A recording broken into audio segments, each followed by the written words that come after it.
Hi, trust you all doing well. In this video, we're going to look at sales return and the different return mode that we have. So we'll be looking at exchange and refund. Exchange has to do with when a customer is running a particular item in an invoice in order to pick up another item. So refund has to do with when a customer is running a particular item in an invoice in order to get the monetary value of that item he or she has previously purchased from you. So we'll be looking at this and we'll try as much as possible to make it a quick and snappy.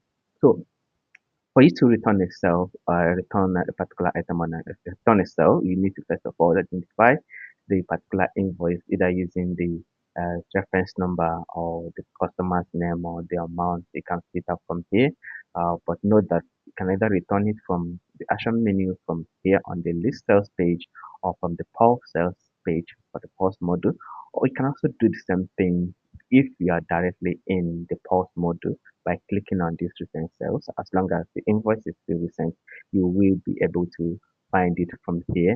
And let's say, for instance, we are doing it from here. Let's say we are returning this invoice from, let's do this, that's Messi rebate. Let's say we are returning this invoice. You just need to click here and scroll down to return cells. Once you click on return cells, the system will open the return cells module for you, populating all the items in that invoice. So here, all you need to do now is to on this return quantity column, set the quantity of the items we are returning. For the items you are not returning, you either set the quantity to 0 or you have it removed from this form of cart. So this shows you the quantity that the customer bought, and this is where you have to enter the quantity that is being returned. So let's say this way. Let's take here this customer is returning two of this out of the four that was purchased, and we are not returning this. We are not returning this. We are not returning this, and let's say we are returning one of this. So we're returning one of this. So we are out of the four items in the invoice. Is only two of the items that's going to have a return on it. And the good thing about the return model is that you can return as many times as possible. We also demonstrate that. So also one thing to note that as long as the invoice is paid for, you will have the option of either refunding the customer uh, full refund or also refunding the customer for the customer to pick up another item. So that is where the return mode now comes in. So in the return mode here, you have exchange and they have refund. Like I explained before, exchange is when the customer intends to pick up another item in place of what is being returned. So if you select exchange here, you only have option of funding the customer's wallet. That's customer's deposit wallet. So that because the customer is going to use the money that is being refunded to pick up another item. And once you complete this return, the system will automatically redirect you to the post module for you to be able to add the new items the customer is going to pick up. So, but if you select refund, you will have the option of refunding the customer either from cash or from bank. If you watch when we selected exchange, the only option we have is bank in order to be able to select uh, customers wallet. You won't even be able to select this normal cash. So once it's exchanged, the system assumes that you're going to make use of what is being refunded to the customer to pick up another item. But if it is refund, the system gives you the full option to select either we are refunding their cash or their bank. So this is what how it is.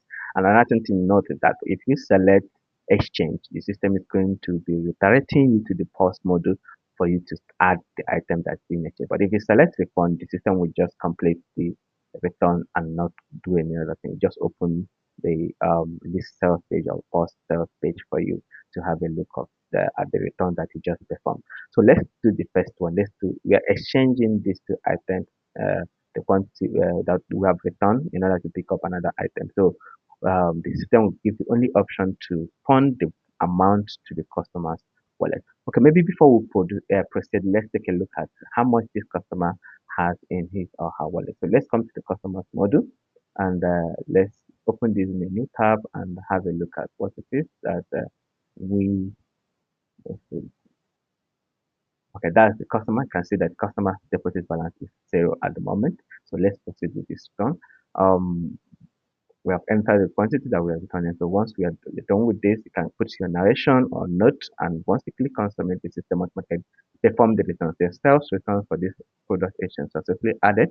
Kindly post the product for the exchange. So here the system directly here selecting the customer for you to proceed to add the items that you need to add. So let's say we are changing this with this. Okay, before we proceed, let me also show you the amount that was refunded to the customer has been deposited into this customer's wallet. So you can see the amount here, totaling 175, which is equivalent to the amount of item that was returned in the customer's invoice. So we can now proceed to add the items that you want to use to replace this, put the quantity and the rest of it, you know. If it exceeds the amount that was returned, you have the room to add more payments for it.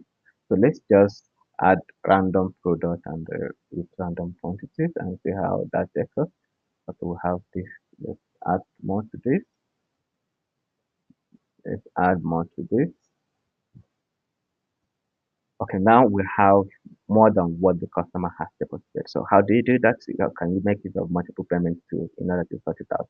So here we first of all select cash and we are paying 175.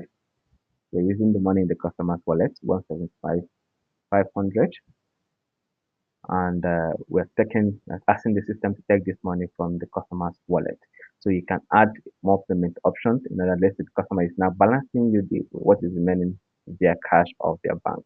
So once you're done with this and you click on, okay, before we click that, let's go back to this place and also confirm what is in the customer's wallet. So you see, you have the 175. So by the time we complete this payment, we expect this deposit balance to return back to zero. So just proceed and click on submit, and the system will automatically perform complete the sales. And if we return back to this place and now check this again, you can now see that the deposit balance is now zero. So if we come back to sales, let's go back to the sales module page and this sales page from here. Okay, you can see that the system has created a new invoice. This is the return that we did, totaling 175, 500. And you can also identify an invoice that has a return on it through here. This shows you an invoice that has a return on it. So once you see this, you know that this particular invoice has a return on it. And if you view it, the system will also show you what was initially in the invoice and what has been returned on the invoice. You can also see this from the post sales list post sales as well. Once you click this, the system also gives you the same information on what initially was purchased, what was returned, and the payment information as well. So here you can see this is the payment that was made for the previous item that was purchased, and the payment that was made for the item return. So the good thing is that you can also perform more returns on this particular invoice. So let's proceed. Initially, we returned two items. We returned two items. This was initially four, and we returned two from it, and this was initially three, and we returned one from it. So now that we perform a second return on it, you see that the quantity that the system will show you for this will be two, and the quantity system will show you for this it will be two as well, because it was initially three and one was returned. This was initially four and two was returned. So let's proceed and see what it looks like. So click on the action menu and also click on return cell. You will see that the two items that we return is now two. So that is this and this. This was initially four and we returned two. Now it's remaining two. This was initially three and we returned one and it's now remaining two. So we can perform return on this particular invoice until all the item in this initial invoice has been exhausted. That's the only time the system will not allow you to perform a return on it. So you can continue. Let's say the next time, subsequently, the customer now decided to return maybe one more of this item or so like that.